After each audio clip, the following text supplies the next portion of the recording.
that lasers will not be replacing the high-end systems, and I can explain exactly why. Basically, the big problem of LEDs is actually not power; it's the line width. So you have a very broad emission, and in order to image the fluorescence, you need to cut off the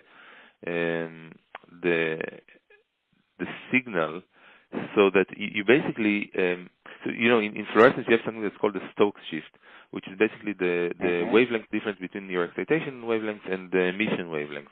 And in LED, there is too much overlap between the excitation band and the fluorescence band, and so you lose a lot of your power. Okay. And now, the nice thing about LEDs is it's non-coherent, so so you don't have speckles on your sample space.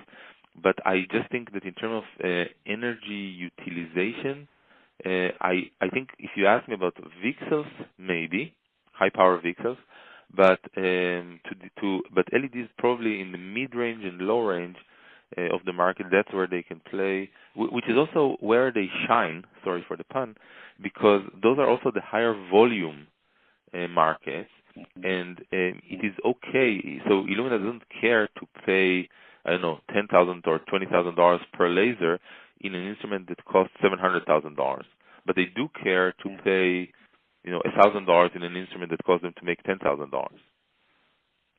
Yeah. But I mean, we asked the question in terms of LEDs, but what you're saying is there are alternate illumination sources. It just may not be LEDs. Yes, that's correct.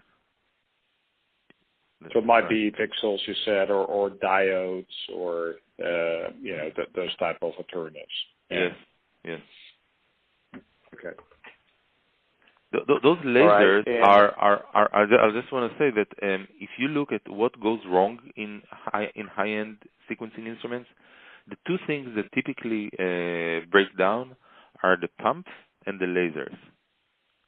Okay, and there is a great desire to get rid of both. Oh, okay. Because of the reliability? Yes, reliability. And what reliability what is the kind of MTBF, or what is the issue there? Is this you need to keep servicing the lasers? Yeah. I think the answer is I don't know. I just know that they tend to.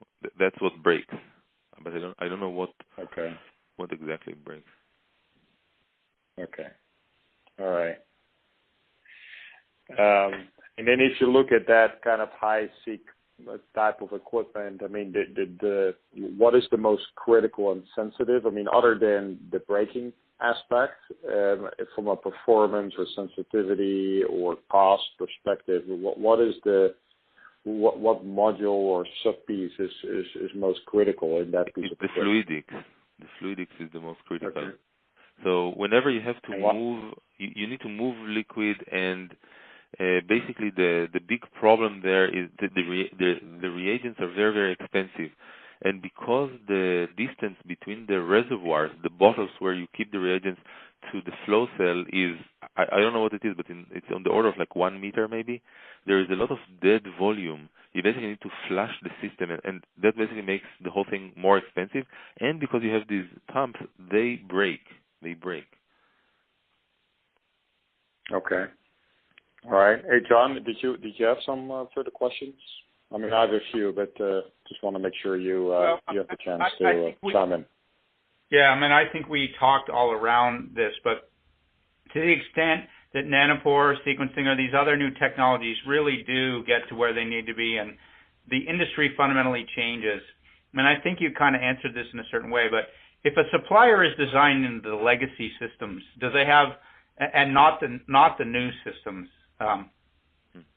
Would